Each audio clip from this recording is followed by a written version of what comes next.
ممكن تبدأ بلحظة فضول وتنتهي بدمار حياتك بالكامل. الإدمان مش بس مخدرات، لا، هو في نوع أخطر حاليا بدمر حياة شباب كامل. تعال أقول لك إيه هو وإزاي نعالجه قبل فوات الأوان.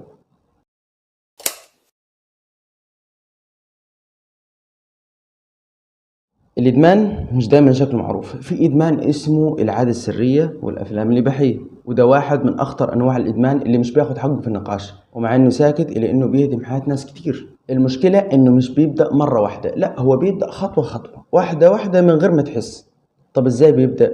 أول سبب بنسبة 90% هو أصحابك. الضغط من صحابك بجمل زي جرب بس، يا عمي ما كل الناس بتعمل كده، ما تبقاش معقد. الكلام ده بيخلي الغلط شكله عادي، فتحس انك متأخر عنهم فتقلدهم علشان تكون زيهم، وبعد فترة الغلط يبقى عادي، وللأسف ضميرك يبدأ يضعف.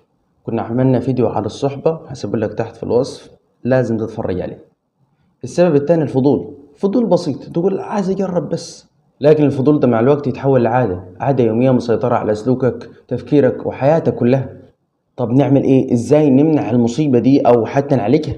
واحد، الاعتراف بالمشكلة. لازم تعترف ان عندك مشكلة بدون خجل وبدون تبرير. الاعتراف بالمشكلة هو الجزء الاكبر من العلاج والاهم.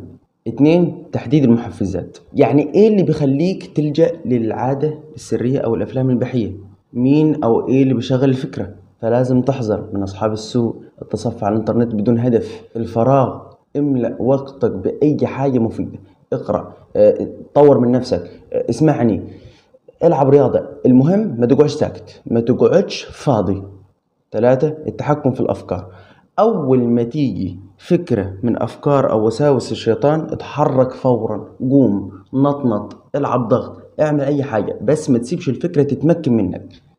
أربعة، اوعى تستسلم. الإدمان سواء كان إباحية أو عادة سرية أو حتى مخدرات هو بيدمر كل حاجة فيك. بيدمر عقلك، طاقتك، علاقتك بنفسك، علاقتك بربنا سبحانه وتعالى. فلو وقعت اوعى تفقد الأمل، توب وارجع أحسن من الأول. الشاطر فعليا هو اللي بيرجع أحسن من الأول. ومش هكلمك على الأضرار النفسية ولا العقلية ولا الجسدية، أنا هكلمك على لحظة ممكن تكون النهاية. تخيل تفتح موبايلك، تفتح موقع إباحي، وفجأة تموت. أيوه، النهاية كانت على معصية، ملحقتش تستغفر وملحقتش تتوب. حاجة أخيرة كده عايز أقولها لك، لو عمرك ما وجعت أو بطلت فأحب أبشرك مفيش حاجة هتوقفك. أما لو وجعت ولسه ما بطلتش فأعتقد بعد اللي سمعته ده كله كفاية.